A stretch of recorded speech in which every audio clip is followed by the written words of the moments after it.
And now, stay tuned for the mystery program that is unique among all mystery programs. Because even when you know who's guilty, you always receive a startling surprise at the final curtain.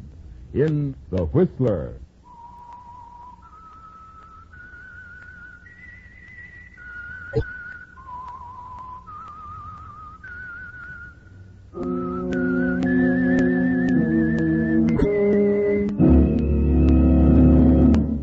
I am the Whistler, and I know many things, for I walk by night.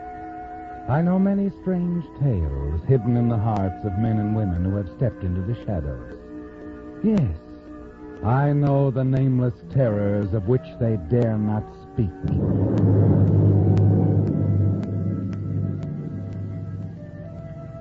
Yes, friends, it's time for The Whistler, rated by independent research, the most popular West Coast program in radio history.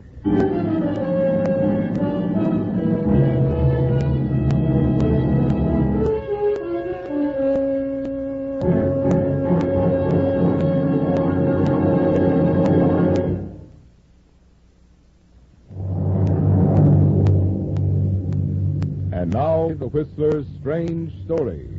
Till death do us part.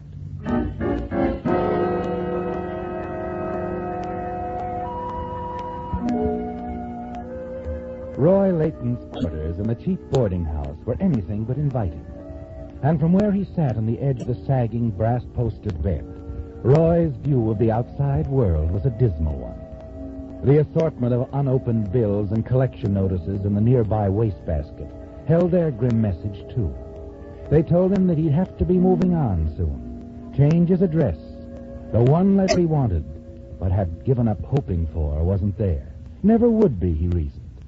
And the knock on the door, rousing him from his mental fumblings, could mean only one thing. The landlady and her oft-repeated demand. I'm back again, Mr. Layton, to ask you once and for all, do you have... The rent money. I know. You know that the minute I hear from my uncle... You've been saying that for months now. The minute you hear from your Uncle Morton in Mexico.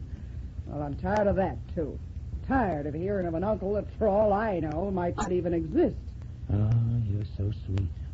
A real doll. I'm sorry about the rent. Now, if you'll excuse me, I'm going out to get a breath of air. Good night, Mrs. Fazackerly. I'd appreciate it if you'd fix the latch while I'm out. I'll fix the latch. I'll weld it shut. That's what I'll do.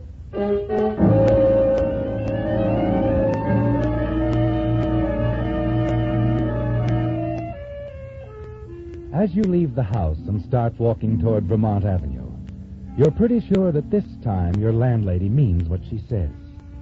It's tough, isn't it, Roy? Things never seem to go right for you. You'd like a drink, then decide you'd better skip it. Conserve the few dollars you have left in case your landlady carries out her threat to lock you out. Then you remember Angelo's, a second-rate cocktail lounge a couple of blocks away, where as late as yesterday your credit was still good. But once there, you find things have changed at Angelo's, too. Mac, the bartender, is even slower than usual in coming over to you. Sorry, And kid. when he does... No dice. Huh? What are you talking about, Mac? I didn't even order. Well, I thought I'd save you the trouble. Angelo says no more stuff on the cuff. But, Mac, I haven't run up a bill on him. At least not a big one. Yeah, Angelo knows that, but he wants to keep it that way. I'm sorry, kid. I just work here. I want to keep on working here. In that case, you better get busy and fix my friend a drink. Huh? You don't mind, do you, Roy? Why? Roy Layton. That is your name, isn't it? Sure. Only how did you know? Oh, I know quite a little about you. Been checking up. What's his name? Oh, Mac? Mac, yes. Mac, you better get started before all your ice melts. Pair of scotch and sodas. Oh, sure, lady. Sure. Say, now, wait a minute. Why should a good-looking strange gal... Now, Roy, don't go saying things you don't mean. Besides, I don't have to be a strange gal. Not if you know my name. It's Linda. Linda McKelvey. So? So, don't you think it's kind of pretty? Maybe. Anyway, these drinks are. Set them down easy, Mac. Yeah. And since I'm drinking with a lady, trot out a couple of cocktail napkins. Okay. Thank you, Max. Skip it. To us, Roy. Sure. To us. Drink's okay. Very good for a place like this. You look like you could afford better. What brought you around? You. Me? Oh, sure. Now, look, lady. Linda. Hey, Linda, look, I'm just sitting here minding my own business. But unable to do any, huh? So that's my business, too. And mine. Roy, I've been checking up on you for quite a while. And you fit my picture very nicely. And, you do need $5,000. Yeah. I need $5,000. Oh, I get it. Santa Claus finally got my letter and he sent you to bring it. Nothing like that. It's nothing altruistic. Big word. You are out of place here. So are you, Roy. I've got $5,000 that says you are. Going to listen to me? How can I help it? Go ahead. Roy, I'm used to nice things. Mm-hmm. To be crass, I like money. My share, I mean. Maybe even a little bit more. I guess I'm just not a very nice person. Not many of my friends are. But I'm still listening. Fair enough. Oh, how about going somewhere else, huh? My car's parked outside. Okay, lady. Linda. And you'd better get used to it.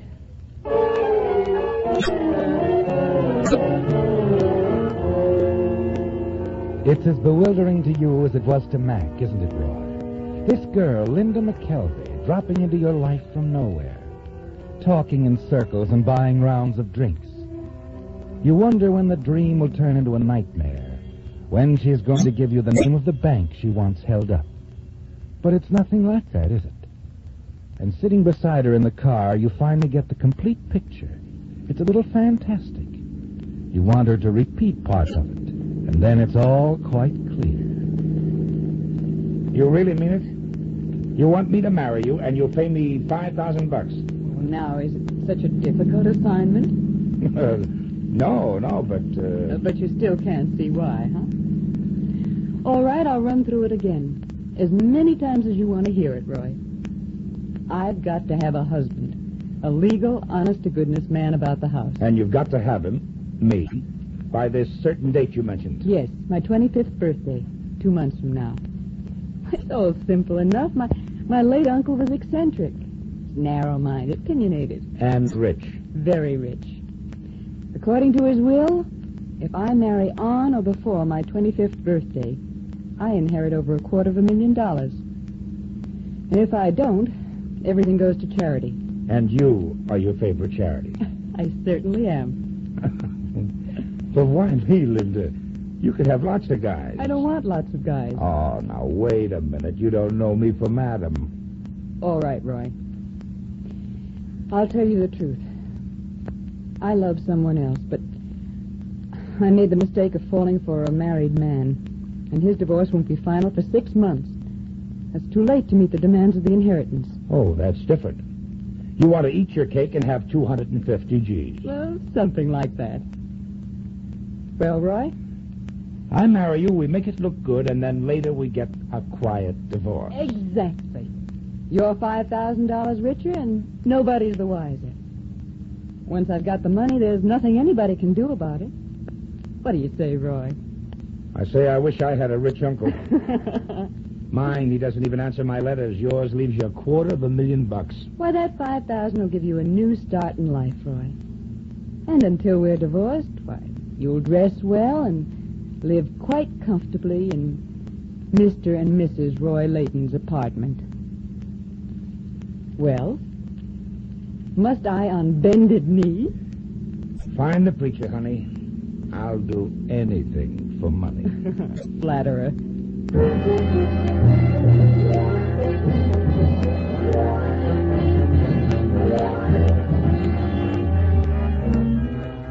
The wedding a few days later isn't what every boy and girl dreams about, is it, Roy?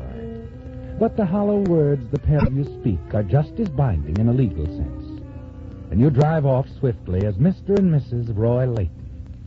You even have a sense of elation in the new clothes you're wearing. And returning to Linda's top-floor apartment, 12 floors up in the best part of town, makes it complete. More complete than either of you expected. For as you step from the elevator and she opens the door to let you in... Well. What the devil? No, Linda, dear, don't come in. He must carry you across the threshold. Oh, yes. Well, Roy? Oh, of course. Oh, great. That's better, much better. And now we'll all just scoot right along, Mrs. Layton. We just didn't want you two to arrive without any reception at all. Why, that's awfully nice of you, Mr. Knowles and Miss Prentice. Not at all. I enjoyed it. Also romantic. This is Roy, my husband. Nice to meet you. You'll forgive us, won't you, Mrs. Layton? We just wanted you to know your neighbors are happy for you. Why, of course. It was nice of you all to think about it. Well, we'll be running along. Good night. Good night. Good night. And drop in and see us any time, Mr. Knowles. Good night. Oh. How did they get in here? Mr. Knowles manages the apartment. Oh. Well, incidentally, it's some layout. As I told you, I like nice things, Roy. Yeah. You know that Miss Prentice? We'll have to watch her. She's the inquisitive type. Hmm? But wait. She can help us in a way. Her balcony adjoins this one. It won't hurt a bit to let her see us out there once in a while looking over the city. My arms around you, a few fervent kisses. Got the idea? Just for Miss Prentice, yes. Well, anyway, this beats stevedoring in Frisco, working in the Oklahoma oil fields, digging around Mexico when Uncle Mort was wildcatting. Well, make yourself to home, Mr. Layton. Okay, Mrs. Layton, I'll do just that.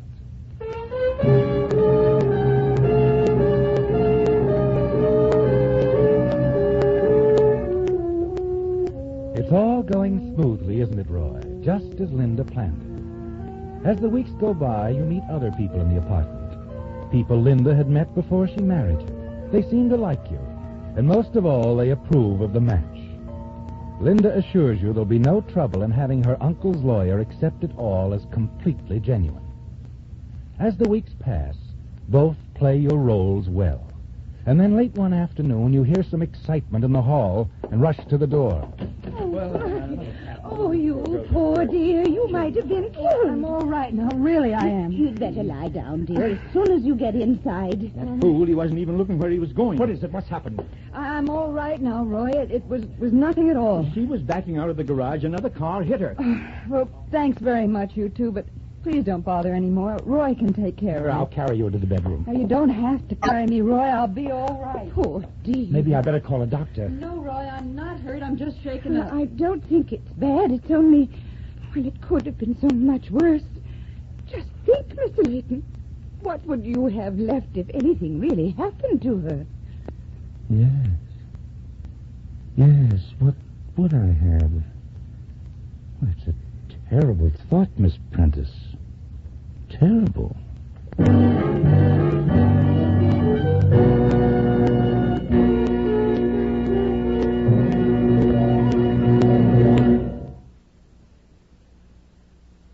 Now back to the Whistler.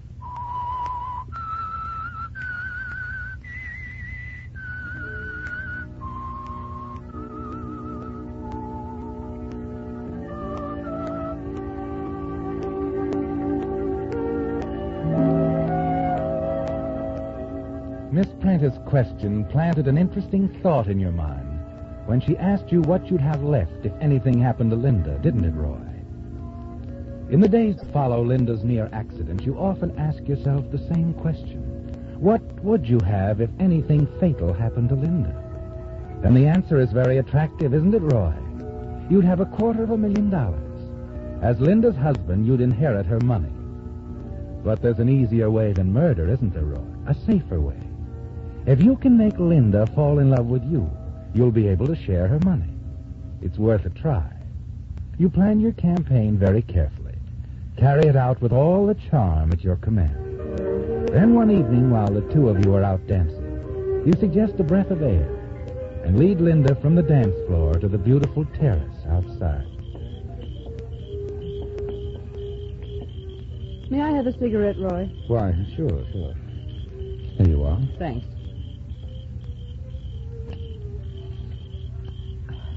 Thanks again. Oh, isn't it a beautiful night? I just love it out here. Linda. Yes? Linda, I've been thinking about us. This little act we're putting on. You've been doing splendidly, darling. Uh-huh. Yes, the happy, devoted husband, head over heels in love with his pretty bride. Yes. Only now, Linda. Now it's no longer a night. What?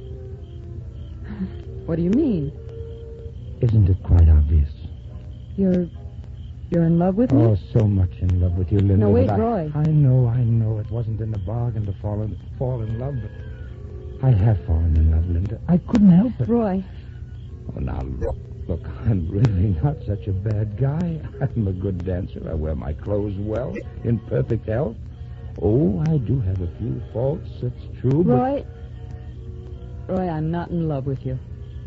But you could be, darling. No, Roy, please don't. Oh, Linda, darling. Let me go, Roy, please. I shouldn't have kissed you, I know that, but Look, Linda... We made a bargain. Now let's keep it that way. Oh, but Linda, please. I mean it, Roy.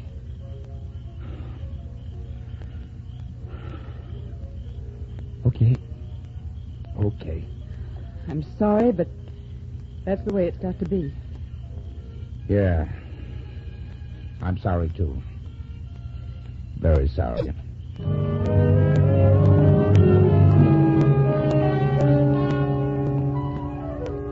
Seems it doesn't she, Roy? And you're certain there's nothing you can do to make her change her mind about the divorce. There isn't time. Linda has told you the money from her inheritance is already deposited to her credit at her bank. And in a week or so, the two of you will be on your way to Reno and that quiet divorce. No, there isn't time to make her fall in love with you, Roy. But you decide there is time for something else. Next day, Linda leaves before luncheon to spend the afternoon at her lawyer's office, finishing up her affairs. Long after she's gone, you pace the floor of the apartment, searching your mind for a plan, a way to kill Linda, make it appear to be an accident. Early that afternoon, you're in the bedroom looking around when... Hello? Roy? Yes? This is Amelia Fleming. Oh, Mrs. Fleming, how are you? I'm splendid, thank you. Is Linda home? Why, no, she isn't. I don't expect her back until after 5 or so. I see. Well, it was nothing important, really. Well, I'm sure she'll be back around 5. Why don't you call her then? You better have her call me. I'd probably call while she was in the bathtub. Oh, don't you worry about that. Linda generally takes the phone right... Yes? Roy? Oh, yes, Mrs. Fleming. I'll tell Linda you called and have her phone you. Oh, that's fine. Bye. You stand there for a moment, staring at the telephone in your hand. Then slowly you replace the receiver, walk back into the living room. A plan has suddenly emerged, hasn't it, Roy? A telephone, a loose wire, and a bathtub full of water. You've read of it happening, and you're sure there's no reason why it can't work. And by the time Linda returns shortly after 5, you've arranged everything. You wait until you hear the bath water running. Then you call out to her in the bedroom. Linda? Yes? I'm going out for a few minutes. Fresh out of cigarettes. Can I get you anything? Not a thing, Roy. I'll be back soon. No hurry. I'm going to soak in the tub for a while.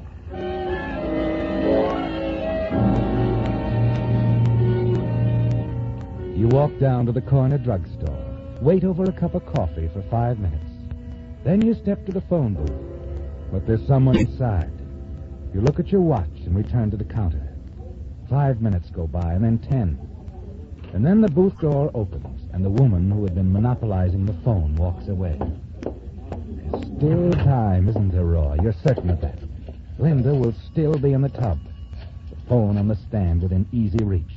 When she answers it, the loose wire will pull away from the receiver and fall into the tub of water. Hello? Linda? Linda?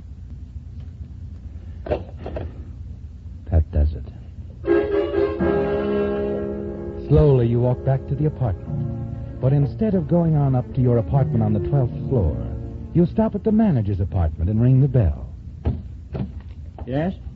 Oh, Mr. Layton. Mr. Knowles, I wonder if you'd do something for me. Of course, of course.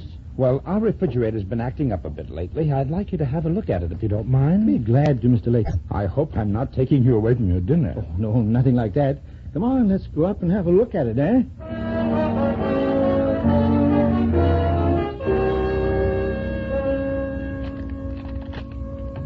It seems like it's been running a lot more than it should. That's so? Well, we just see what's wrong. Yes, come in. Linda! Linda, you home, darling? Oh, that's funny. She should be around. Linda! Yes, Roy? Why, what's the matter, Roy? Oh, nothing. Just that you answered so suddenly, that's all. Oh, good evening, Mr. Knowles. Good evening, ma'am. I asked Mr. Knowles up to have a look at our refrigerator, Linda. You know it hasn't been acting right. Oh, hasn't it? No, it hasn't. Well, I'm awfully glad you're here, Mr. Knowles. I was about to come downstairs to ask you to call the telephone company. Something rather startling just happened. It scared me to death. What's that, ma'am? Well, I'd just gotten out of my tub when the phone rang. It was on the stand in the bathroom, and I picked up the receiver, and, why, the wire just slipped out. It fell into the tub. Say, we better see about that right away. Good thing you weren't in the tub when it happened, Mrs. Layton. Well, I should say so. I might have been electrocuted.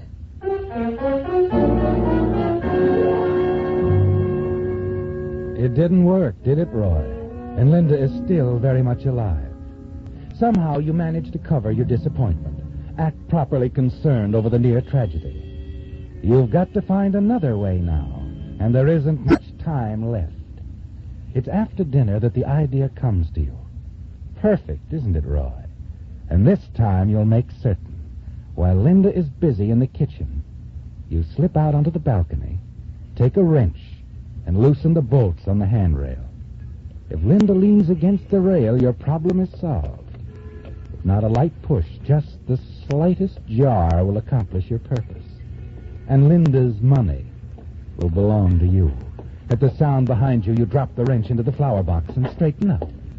What are you doing, Roy? Oh, nothing. I just looking for my cufflink. I must have dropped it here somewhere. Oh, Roy, I meant to tell you. While I was downtown today, I made plane reservations for tomorrow. We'll be leaving in the afternoon, 4:00. Oh, I see. So this is our last evening here. I'm afraid so. Well, I'm going to miss all this, Linda. You won't change your mind, I suppose? I mean, about us? No, Roy. I won't change my mind. All right. Well, say, how about a drink out here on the balcony, huh? One last look at the city of Los Angeles together.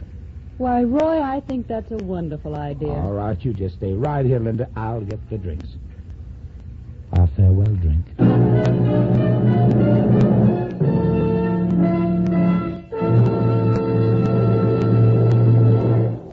The Whistler will return in just a moment with a strange ending to tonight's story. And now back to the Whistler.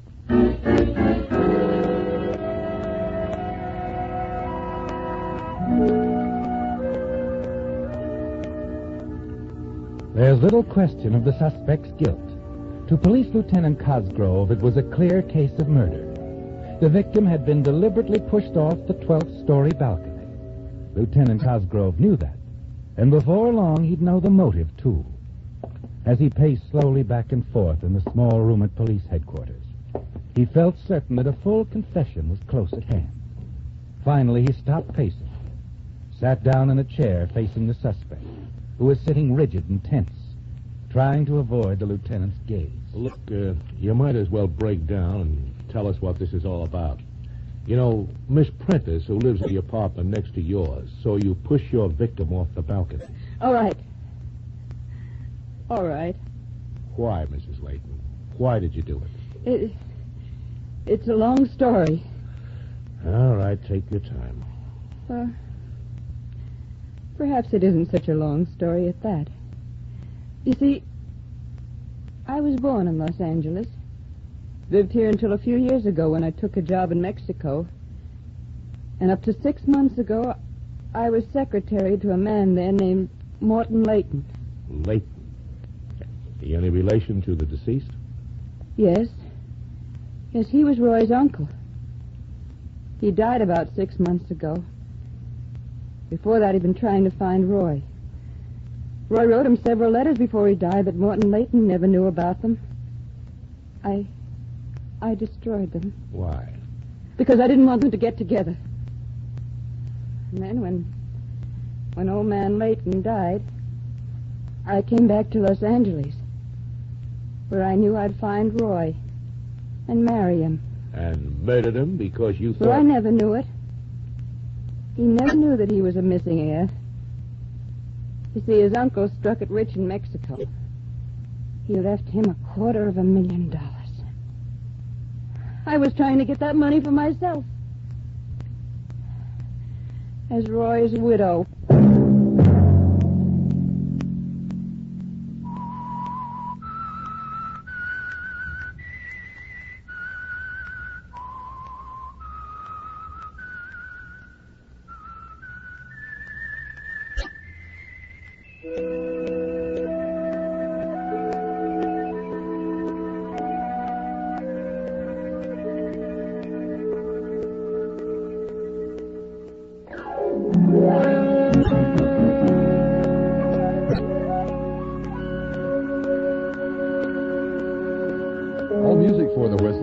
And conducted by Wilbur Hatch and is the property of Herman Music Incorporated, ASCAP, Hollywood, California.